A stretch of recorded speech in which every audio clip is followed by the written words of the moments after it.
Good morning po. So ngayon po, pag-uusapan naman natin yung EDI or Electronic Data Interchange. No? So, nung inaaral ko to, ano ba to? Ba't ba kailangan to? So, mukha siyang technical, pero actually, ito pala is everyday pala natin siyang ginagamit. Di lang natin alam, no? Lalo na kung tayo po ay nagbabayad ng bills, meron po tayong mga ATM, meron tayong Shopee, nag-online shopping tayo, no? So, ngayong week ba may nag-withdraw na sa inyo? So, yun po pala is under ng electronic data interchange. So, ayan po. So, by the end of, nakikita nyo bang lahat kahit maliit? So, by the end of this discussion, dapat kaya na po nating i-explain kung ano po yung EDI. So, i-compare natin, no? I-compare natin yung traditional versus electronic transactions. So, maintindihan natin kung paano siya ginagamit sa banking at government. Ano yung mga standards niya, no? Ano yung gamit niya sa Philippine banking, and paano siya i-apply sa mga government services. So, sa tingin nyo ba, mas okay ba no nagkaroon ng digital payments or digital transactions? Yes. Why? Kasi tipid, di ba? Lalo na ngayon, mahal yung gas. So, mas maganda. Hindi ka na pupunta sa ATM, sa cellphone mo palang bigo ka na, ay wala pang sahod. So, hindi ka na mag-aksaya. Sabi ko nga sa inyo, di ba? Si Kuya Dudong, biniro lang may sahod na, wala rin pala siyang pangkas nag-withdraw. Ngayon, wala siyang nakuha, di niya alam paano siya uwi, di ba? So, kasi nga, wala pa nung di pa namomonitor. So, para iwas bigo. So, evolution of data exchange. So, noon, kasi wala pa pong computer. So, lahat po ng ginagawa is manual. So, may mail, may fax, no, may courier, no. So, sulat kamay. No, yung sulat kamay, ipapadala mo siya sa post office, 'di ba? Naabutan niyo pa. Hanggang ngayon naman meron pa, 'di ba? Yung sa diyan sa post office sa zone, ipapadala mo siya via mail. So minsan naman, 'di ba, sabi ko ano nakaraan, fax, sa fax machine siya. So, syempre, mabagal, no? Noon mabagal pa and prone siya sa error. So kailangan pupunta ka doon physical kasi nga hindi pa tayo nag-e-evolve, 'di ba? So imagine bibili ka ng product, halimbawa sira yung sapatos mo, pupunta ka talaga sa palengke. O kaya kung gusto mong magandang klase, pupunta ka sa mall, mamamasahe ka. Pero ngayon, mas mura online, 'di ba? Ang kinaiba lang hindi mo nasukat, 'di ba? So, pagka magpapadala ka po ng sulat dati sa supplier, isusulat mo. Tapos ihulog mo. Ngayon, i-email mo na lang. Minsan nga, i-chat mo na lang eh. 'Di ba? So, dati, aantayin mo pa ng 3 to 5 days. Pag malayo, 1 linggo, di ba? Pag nasa abroad, ewan ko sino bang may mga nakaranas dito na sulat pa sa abroad yung mga magulang, maabot ba ng 1 buwan? So, di ko kasi alam eh. So, di ba matagal? So, ngayon, basta online, video call mo. Di ba? So, kung ganun pa rin tayo sa tingin nyo, no? Kagaya ng dati, siguro walang Shopee, walang Lazada, di ba? So, parang hindi, mahirap nang mabuhay pag nawala yung mga modern technology, yung modern e-commerce. So, kung nabuhay kayo na manual pa rin lahat, medyo matagal, no? Medyo mahirap. So, computerization in banking. So, ano ba yung unang naka-adapt ng computer? So, first user of computer is yung mga bangko. So, bakit? Kasi kailangan nila ng accuracy. Kailangan accurate yung mga data kasi pera yon eh. No? Kailangan mabilis. Siyempre, pagdating sa pera, bawal magkamali. 'Di ba? Masisira yung bangko. 'Di ba? So, mainframe systems for accounting, faster and more accurate processing. Example, 'di ba? Nagkamali ka, halimbawa may ang withdrawin niya 10,000 lang, nagawa mo 100,000, nadagdagan mo ng zero, 'di ba? Syempre ano agad 'yun, big issue. Paano kung kinaltas sa iyo 'yun? Tapos ang matindi doon, wala kang ganun. Eh di para ka nagtatrabaho ng libre kasi nagkamali ka eh, 'di ba? So, sa tingin nyo ba ngayon, okay pa rin ba yung manual o mas maganda na yung digital? Siyempre, mas maganda yung digital kasi pag manual, yun nga, mas madalas prone ka sa mali. Oo, mas matagal. So, rise of personal computer. So, pagdating po sa mga computer, sa mga PC, siyempre yung bawat employee sa office may sarili yang computer. So, from dati, puro papel sa typewriter, ngayon, naging digital na. So, dati po, sa mga accounting, ang makikita mo dyan, ledger ba yon? Yung ledger. So, dun nyo nilalagay yung mga tinuruan kayo ng Ma'am Lala nun, di ba? Yung mga sa debit, credit, mga ganyan-ganyan. Di ba? So, ngayon, Excel na po ang ginagamit. No? Pero may mga company po na may Excel, may ledger. Bakit? Pag nakorap ang file, nasa ledger. So, ganun po. No? So, network workstations, faster data access. So, mas komportable na ngayon kaysa sa dati na ang daming papel, ang daming mong hahanapin pag nasunog, pag wala na. No, unlike ngayon na nasa PC na, pwede kang may hard drive ka or USB ka, may backup ka, or Google Drive, i-access mo lang yung link. No? So, ATM revolution. So, syempre, nung dumating yung ATM, game changer na talaga. Kasi dati, pag wala kang pera, wala kang pera. Pupuntahan ka pa. 'Di ba? Oo, masakit ulo mo, hindi ka agad mabibigyan. Lalo na kung malayo kayo. So, pagka may ATM ka, 24/7 banking 'yan. No? Kahit anong oras ka magising, basta hindi sila under maintenance kasi minsan under maintenance. Nakalagay naman 'yon. Offline. O offline, halimbawa sa landbank, minsan wala silang transaction ng 12 AM to 1 AM, 'di ba? So, ganon. So, pero hindi ka mabibigo dyan kahit alas 2 ng madaling araw, pwede kang mag-mobile banking. So, hindi mo na kailangan na wag-withdraw. Pwede kang mag-bank transfer. No, hindi ka na kailangan pipila sa teller. So, reduce need for physical branches. No, tipid pa sa pamasahe kasi transfer ka na lang ng transfer di ba? Shared networks among banks, no? So, kahit gabi, pwede kang mag-transfer land bank to BDO, BDO to Metrobank, GCash, Paymaya, pwede. No? So, anong ginagawa nyo, di ba, pag mahaba yung pila sa bangko? Minsan uuwi ka na lang. Sa totoo lang, huwag na, sasaka na lang mag-withdraw. Kasi mahirap talaga di ba? So, ayun po, no? Under po siya ng EDI. So, Philippine ATM Networks. So, ayan po siya, may tatlong major networks po tayo. BancNet, Megalink, tsaka ExpressNet. Tatandaan nyo po, ang BancNet po, ganyan siya isulat. Maliliit, tapos ayan po yung malaki. Pag may nakita po kayong capital lahat, pagkakamali ko po, yun ngayon pa lang sinasabi ko na ito po yung tama. Baka kasi sa susunod na mga slide, dahil antok na ako kagabi, alas 2 na ako natulog na madaling araw, is capital lahat. Ito po ayan yung susundan. Ganyan po ang pagkakasulat ng BancNet.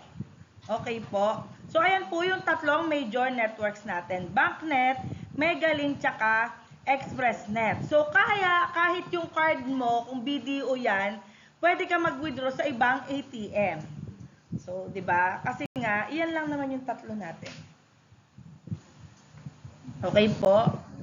So, internet and e-commerce era. So, ito na po yung next phase. So, Noong 1990 po, nagkaroon po tayo ng tinatawag na internet boom. Ano ibig sabihin ng boom? Ibig sabihin po niyan, nag-boom. Dumami yung gumagamit. Dumami yung user. 'Di ba nakilala? 'Di ba? From being limited sa 'di ba anong sinabi ko noong nakaraang discussion? Sino yung mga gumamit ng internet na una? Bakit siya ginawa? Para sa nalimutan. Oo, para si research tsaka sa military. 'Di ba? So pero dahil nag-boom siya, naging available na po siya sa public, sa mga ordinaryong tao kagaya natin. So dati po kasi wala pang Google, wala pa pong Facebook, no? So noong 90s, nagsimula na po yung lumabas yung mga website, yung mga email communication, yung Yahoo, ayan. So, before the internet, 'di ba, pag gusto natin magpadala ng message, sulat, 'di ba? Ngayon, i-email mo, i-chat mo, 'di ba? Mas mabilis. Mas convenient. Saan ka? Dito na ako. Samantalang nung panahon namin, bukas may practice tayo, kita-kita tayo sa court, 9 a.m. Ganyan ka lang sa court, oh. Saan na kaya yun? Hanggat di dumadating, di ka alis dun eh. Kasi wala naman kayong, saan ka na? Walang ganon. Ganon lang usapan. Pero nagkikita-kita naman kami. Dati, sa People's Park ng ganito. Dadating pa kaya sila? Diba? So, ganon na po kabilis. Tapos, online banking emerge, no? So, nung 90s din po yan. Nagsimula na yung online banking. So, dati kasi, di ba, pumupunta pa nga tayo sa physical bank, no? Pipila ka ng matagal. Pero dahil po sa online banking, naiwasan na rin natin yung pag-fill up ng forms. Halimbawa, ako po, nag-aaral po ako sa Baliwag University. Hindi na po ako doon nag-enroll physical. Lahat po online, no? Oo, itatransfer ko lang po sa land bank nila kasi meron silang land bank, may GCash, pipili ka, may BDO. No, sobrang dali po mag-enroll. Tapos, ano yun? G-form na. Google Forms na. Hindi na yung dami-daming sinusulat, hindi na gano'n.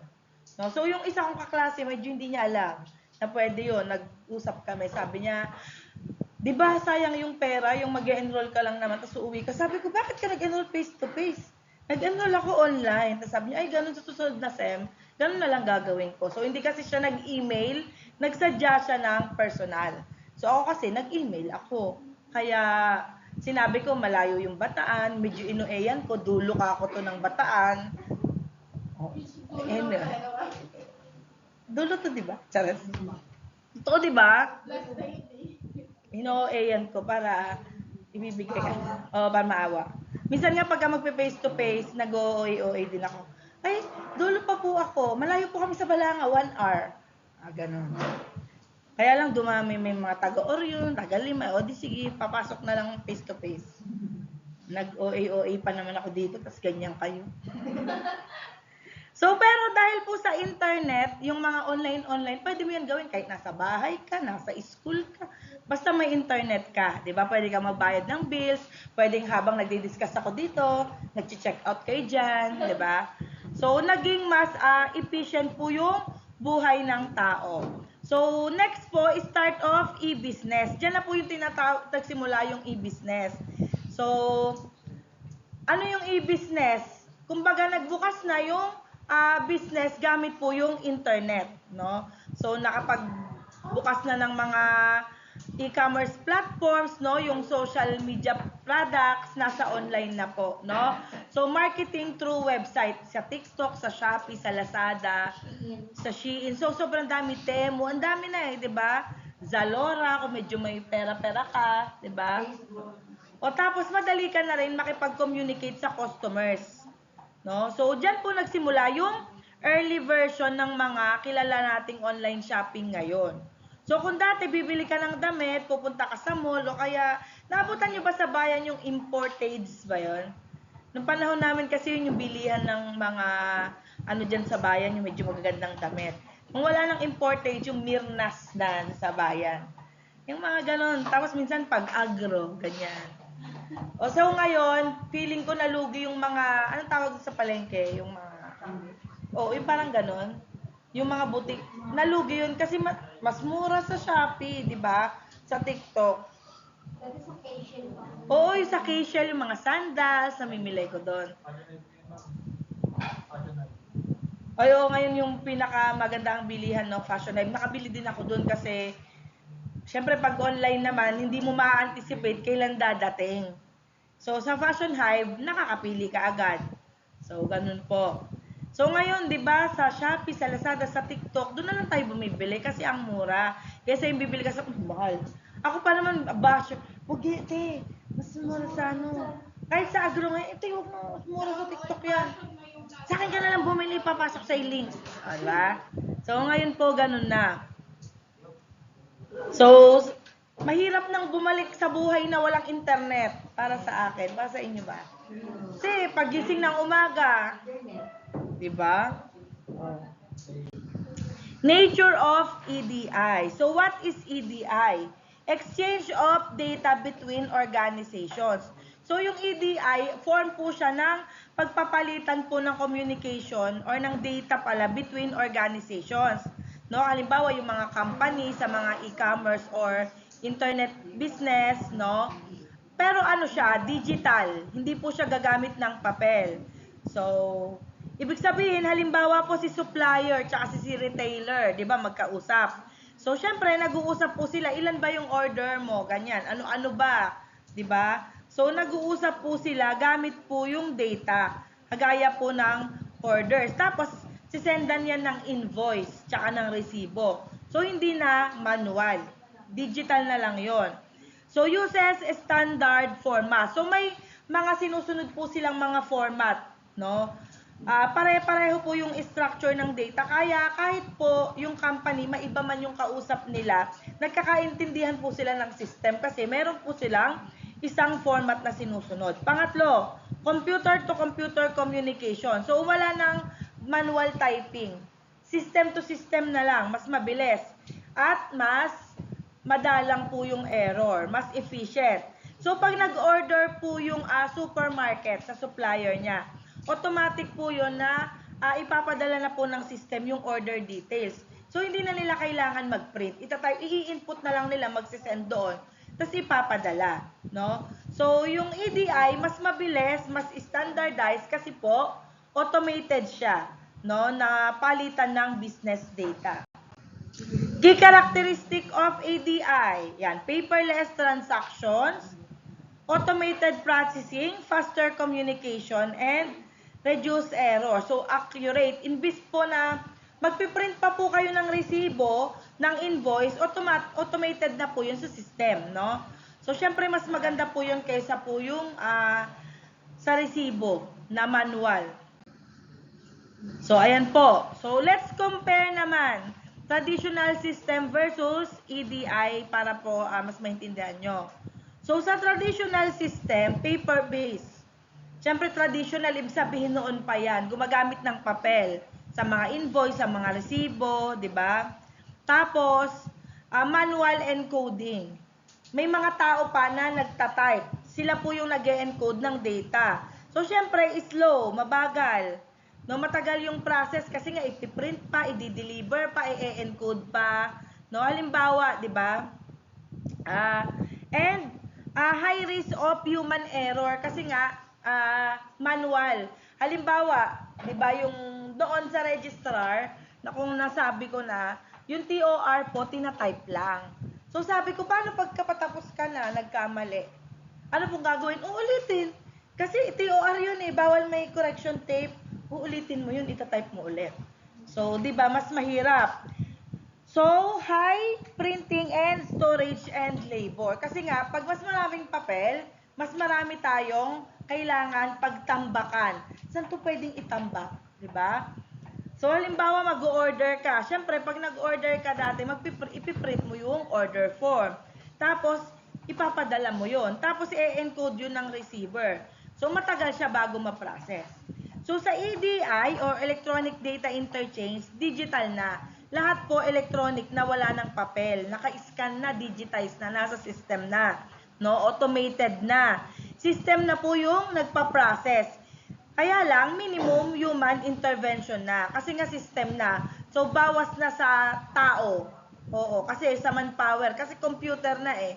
'Di ba? Mas mabilis. Kasi real-time siya, yung transaction. So, halimbawa, 'di ba, pag nag-order tayo ngayon sa TikTok or sa Shopee, siyempre, papasok na agad 'yon. Kaya makalalagay ano 'yon? Place order. Tama ba? 'Di ba, pagka nag-add to cart ka, o tapos may place order, tapos mapaprocess na agad 'yon. Hintayin mo na lang na ma-ship out sa iyo, 'di ba? So, pag traditional, manual. Siyempre, pagka EDI, mas mabilis kasi automated. So, example of EDI transaction, purchase order sent electronically. Supplier receives instantly and payment process online. So, halimbawa, yung buyer nag-send ng order sa'yo, EDI po yun. Tapos, yung supplier, na-receive niya yung order mo dahil po yun sa EDI. No, yung pagbabayad mo, halimbawa, bayad GCash ba yan, bank transfer, di ba?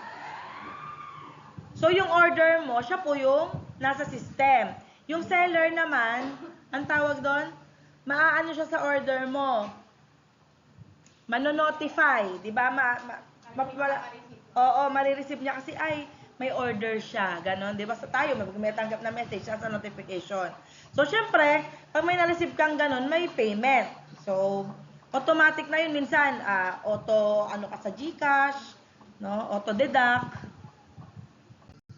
So EDI standards po tayo, no? Ano po ba yung importance of EDI standards? So bakit nga ba importante 'yan?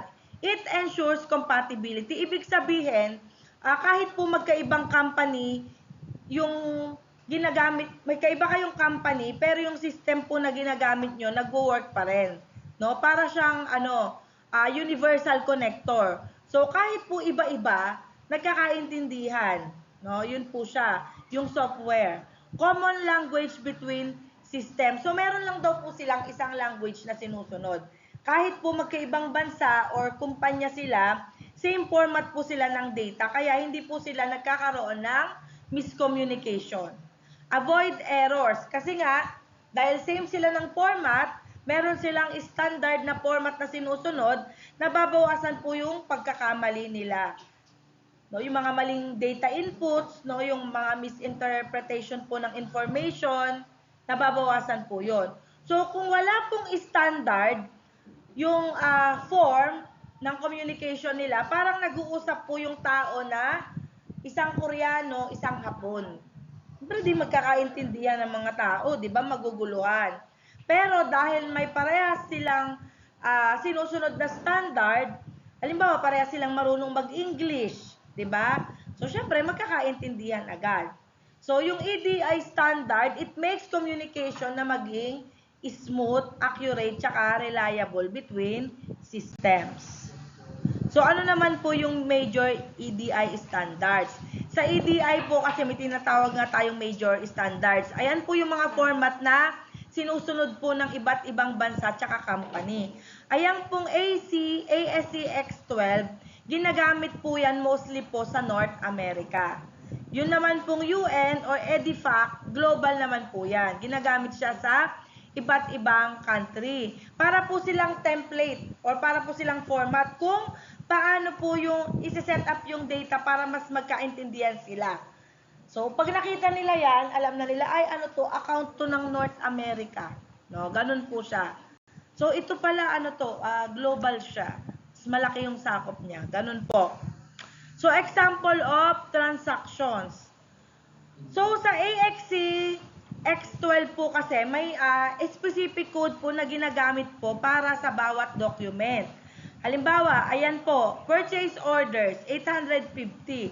So, kapag nag-order ka ng products, ayan yung ano niya, 850. 850. No? Pagka 810, ibig sabihin niyan is invoice. No? Bill o babayaran. Babayaran mo. Pag 820, payment orders. Ibig sabihin, details siya ng payment mo. So, each code dapat alam mo, 'di ba? Sa isang business document, pag nakita mo na, dapat alam mo ibig sabihin. Para siyang shortcut, 'di ba nga code? 'Di ba nung bata tayo, bawal dumaan, ano ang code? 'Di ba? May mga kami lang naglalaro ng ganun. Ano yung code? Maganda ka, dadaan ka. 'Di ba? Ganun na may mga code. Yun yung mga shortcut system, no? Para malaman kung anong klaseng data siya. No? Yung pinapadala. Meron silang mga secret code. So, example transactions, no? Sa EDIFAC, UN or EDIFAC. So, instead po na number, words naman po yung gamit dito, no? So, yung invoice, nahiya pa sila sa E, ganyan. Ganyan yung spelling, di ba? Di ba binuo talaga, nagtanggal pa ng E, di ba? Tapos, yung payment order, payor. Ang orders, purchase order yan. So, kung mapapansin nyo, mas descriptive siya, kaya mas madaling intindihin. Kaysa yung 810, 820, ako di ko matatandaan yon, no? Yung mga gano'n. Oo. Diba? So, yung X12, no, 'di ba yung numbers niya 850, ano ba yan? 810, 820, ganun siya. Yung EDIFAC, ayan naman siya, mga word yung gamit. Parang mas madali to, 'di ba? So kahit po magkaiba yung format, pareho po sila ng goal. Ang goal po nila maging mas standard, maging mabilis, tsaka accurate po yung pag-exchange po nila ng data. So, ano naman po yung mga components ng EDI? So, business application, translator, and communication networks. So, business application, para yan yung mga application natin, halimbawa, Messenger, 'di ba? Yung mga Instagram mo, ganyan, Facebook. Translator, syempre, yung language converter, 'di ba? So, kami nung dati, meron kaming supplier na Chinese, tapos ang inspector namin Indiano, tapos kami Pilipino. So, syempre, isa lang language namin gamit para makapag-usap kami. English. Ang Chinese po, hindi po sila magaling mag-English. Ganito siya. Si mababasa sa'yo, di ba? Ganun ka. Yung Indiano kasi medyo marunong sila. Pero yung Chinese, bihira yung marunong mag-English. Meron silang ganito, translator. Sasabihin lang nila, tapos ipapabasa sa'yo. Ganon. No? So, communication network, no? So, dahil po sa internet, nakakapag-communicate po tayo sa iba't ibang gamit natin, di ba? May WeChat, may Instagram, di ba? Yung mga kabit sa nag-usap. Sa Telegram, di ba? Sa IG. Sa Twitter. Sa Res. Oo, di ba? So, ganito naman po gumagana yung EDI step by step o yung process flow. Una, data creation. Siyempre, pag data creation, dyan po ginagawa yung lahat ng data. Yung order mo, yung invoice mo. So, sunod, translation. Kasi kino-convert po yung data into EDI, standard EDI format. So, transmission. Siyempre, pinapadala na po yung data through network. Kaya po transmission. So, reception, ibig sabihin, natanggap na po ng system or ng company yung order mo. Processing, siyempre processing, pag nag-order ka, automatic po yan na pinaprocess na po siya ng system. So, from creation hanggang processing, lahat po is automated tsaka mabilis sa EDI. Oo, EDI. So, paano naman pinapadala ang EDI data? So, dito po tayo sa communication methods. So, yung VAN or Value Added Networks, ayan po ay private network. Baka ilagay ko to sa quiz. Diba, meron ako doon? No? Secure siya, pero may bayad siya. Kaya siya private. Meron siyang bayad. No? Ayan pong VAN, Value Added Networks. Private siya, may bayad siya, secured siya. Oo, ban, may bayad, private siya, network. Tapos, yung internet, syempre mas common ngayon, mabilis po yan, and accessible po sa lahat. Ano naman po yung Virtual Private Network or VPN? Ayan po yung secure connection over the internet key point. No, importante po yang security kasi sensitive po ang business data. Halimbawa, sa factory, naka-block ang messenger, di ba? Sino nag-factory dito tapos nakakonect sa wifi ng kumpanya? Bawal ang walang messenger talaga. Tapos, syempre hindi ako marunong sa ganito. Sinneran ako nung IT namin. Dito ka sa VPN. Ano yun? Kako. Ina-type niya lang sa cellphone ko yung parang code na ganun. Yun pala yung VPN. Diba? Nagbabay sila ng VPN para makakontact sila sa Pilipinas. Yung, anong country yung bawal yung TikTok? India. Bawal daw sa kanila yung TikTok kasi gawa pala yan ng China. Naka-VPN lang sila. Sa China, ma'am, iba yung TikTok nila. Iba, no? Sa Dubai ang messenger. Huwag sabihin nyo, ala, nanet si ma'am, may Indianong Huwag kayo, may kausap akong Indiano dati. Yung inspector namin, wala silang TikTok. Naka-VPN lang daw, kaya nakakaya lang nung kahit VPN, ayaw na daw gumana. No? So, ganun siya. So, ano ang VPN? Secure connection siya over the internet key point, di ba? So, OpenEDI. So, yan po yung modern version na po ng EDI. Kasi, Gumagamit siya ng internet tsaka ng VPN. So, mas flexible po siya kasi kahit saan po, pwede po siyang gamitin. And lower cost, ibig sabihin, mas mura daw po yan kaysa sa VAN. So, mas practical po at mas updated na way po ng paggamit ng EDI ngayon. No? Yung Open EDI. So, EDI versus paper-based system. So, ganito naman po yung traditional paper-based system. So, multiple departments, ibig sabihin, multiple. Dumadaan po siya sa maraming tao. So, manual approval. Pag manual approval, pipirmahan yan isa-isa.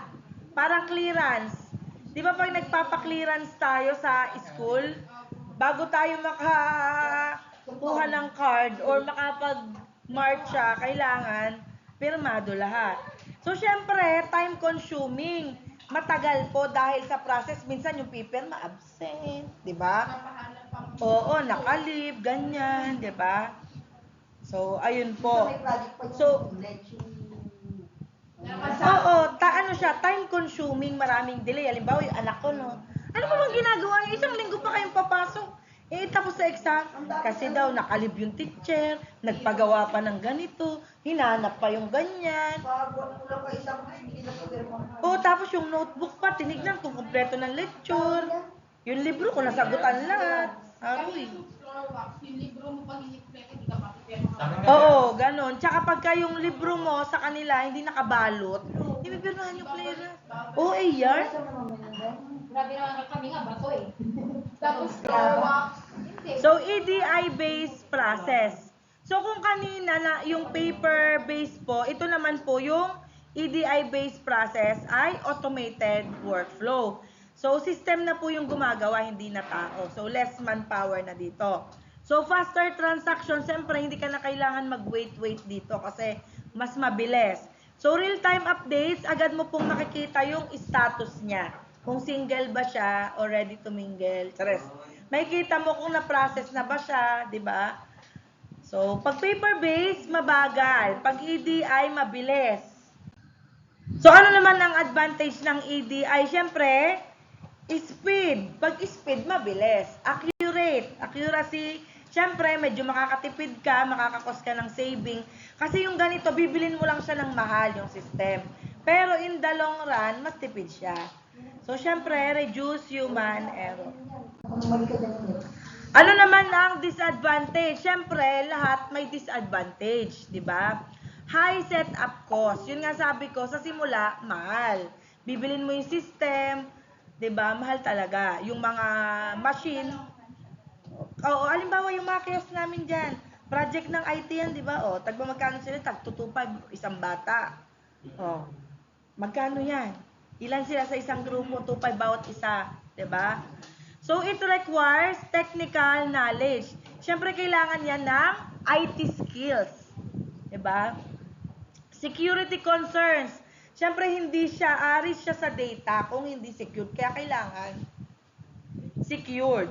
So, maganda po yung EDI, pero kailangan po at ma-set up siya ng tama. Tsaka po yung security. Halimbawa, ito nga, no, yung maraming naitulong po sa amin ang IT. Ako po sa supplies, meron na po ako dong, halimbawa, dumating po yung supply namin. Ine-encode ko po yun sa system na ginawa ng IT. Tapos, pagkaubos na, nagre-read na yon. Pagpaubos na, pag 5 na lang, para malilista ko siya, makaka-order ako. Kaya lang, nag-e-expired siya. Nag-e-expired yung website. So, syempre, graduate na sila. Alang bayaran nila yun, di ba? So, ayaw naman din bayaran nito. Kaya ang nangyari, wala na ulit siya saysay. Diba? Wala na siya saysay, hanggang ganun lang. Unless, yung license po nun, babayaran namin. Ganun pala yun, nire-renew. Siyempre, kahit ako, ginawa ko lang naman yan para pumasa ako. Ba't ko magastusan? So, ganun siya. Diba? Pero itong ID, parang pang matagalan to. Yung sa ID nyo, gawa rin niya ng IT. Project po nila yan sa Capstone. So, EDI in banking. So, syempre, isa po sa pinaka-common na ginagamit ang EDI is sa bangko. no? Electronic funds transfer or EFT, yung pagpapadala po yan ng pera natin electronically. Online banking transactions po na gamit po yung internet. ATM services, ayan naman po yung mga ginagawa nating withdrawal, balance inquiry. So, lahat po tayo gumagamit na yan ng EDI. Hindi lang natin napapansin. Halimbawa, ako kagabi binasa ko to. Paano ko na naman ituturo tong lintik na to? So, ganito pala siya. Siyempre, minsan nangunguna ka, hindi mo pa binasa, ito pala yun. Ala ko, ano tong lecheng EDI na to eh. Diba? Eh di wow, diba? Kami yun eh, kuha sa kanila sa isip. Ano na naman to? Sa isip-isip. So, benefits to banks. So, para sa bangko po, marami pong benefits yung EDI. Kasi mas mabilis po yung transaction. Mas mabilis yung serbisyo nila. Lower cost, mas kaunting manpower tsaka resources. Sino po dito yung nagpa-mobile banking? Di ba yung gwardiya tinuturuan ka na? Pagdating mo doon, may aanuhin na lang sa'yo yung teller. Mas mabilis, di ba? Anuhin niyo po ma'am, i-access niyo po to, ganyan yan. Nabibilib nga ako sa guard eh, di ba? Dati yung guard nagbabantay lang eh, pero kayo, try niyo rin sa SSS. Ano ka sa'yo? Pila ka dun sa ano? Ito kailangan mo. Mag-fill up ka mo. Alam ng guard eh, di ba?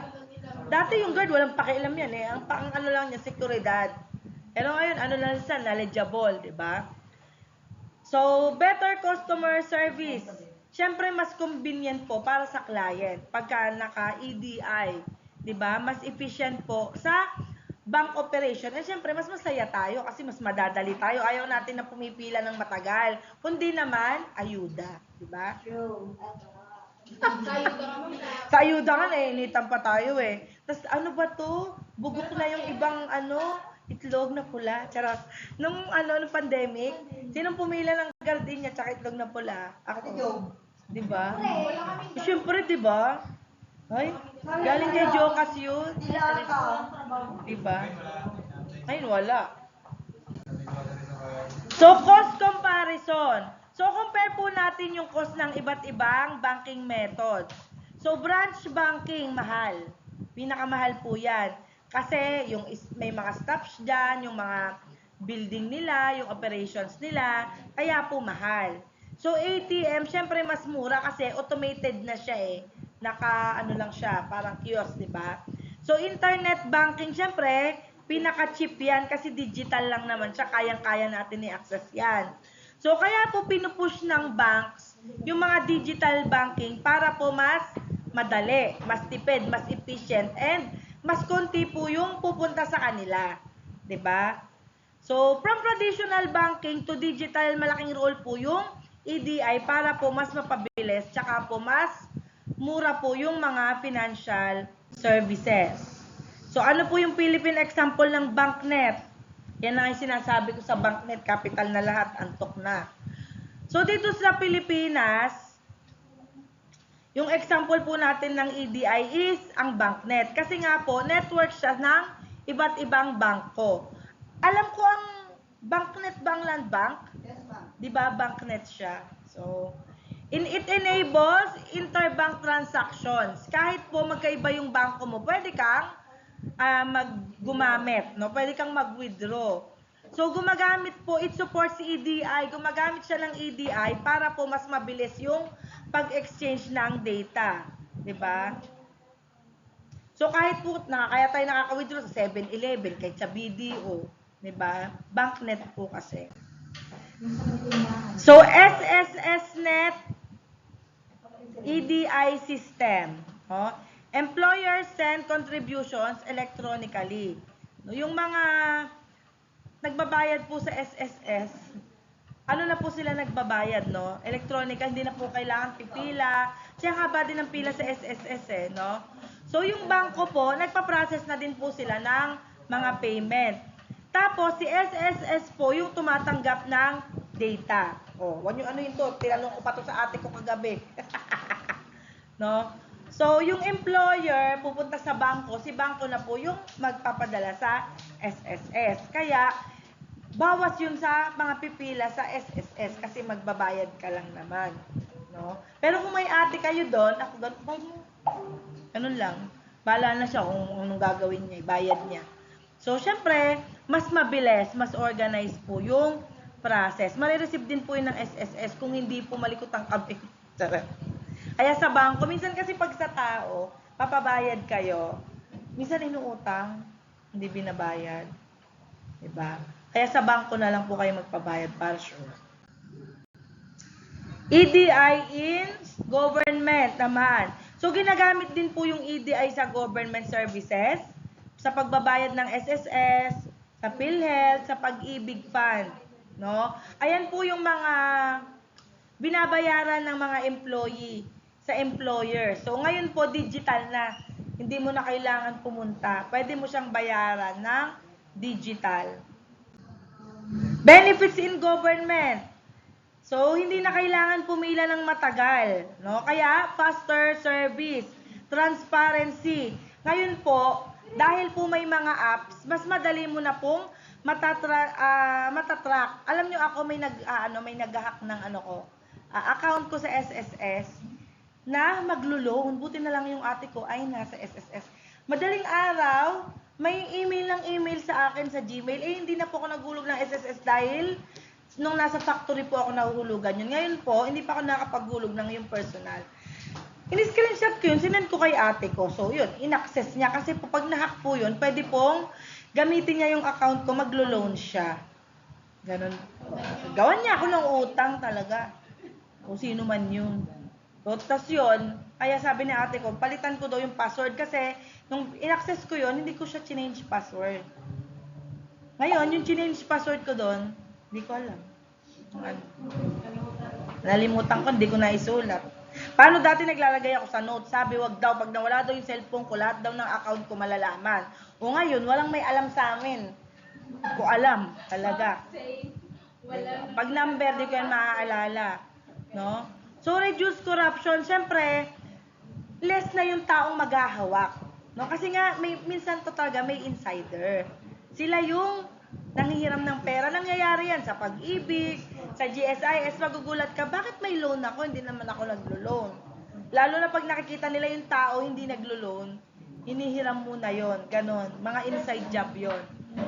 So, less manual handling. Siyempre, maliles po yung manipulation ng system. So, mas efficient po, tsaka mas reliable po yung public service pag may EDI sa gobyerno. So, ano naman po yung types ng EDI connection? 4 na slides na lang po to, konting tiis na lang. So, direct EDI. So, company to company po yung connection. So, mas mabilis kasi nga, company to company, ibig sabihin, diretsa na. No? So, more control po sa system. So, diretsa po yung connection niya sa supplier, tsaka po sa retailer. No? Indirect naman po tayo. Gumagamit po siya ng central network, kagaya po ng BancNet. So, mas madali po siyang i-manage, tsaka po, shared system po siya. Ibig sabihin, marami pong users. So, yung direct po, direct connection, kaya company to company. Yung indirect, meron siyang pagitna. May middle network siya. Oo, may middleman. So, ayan ang ating summary. EDI, Digital Data Exchange. So, mas mabilis kaysa traditional and syempre ginagamit siya sa banking tsaka sa gobyerno. So, dyan po nagtatapos ang ating discussion. Oo.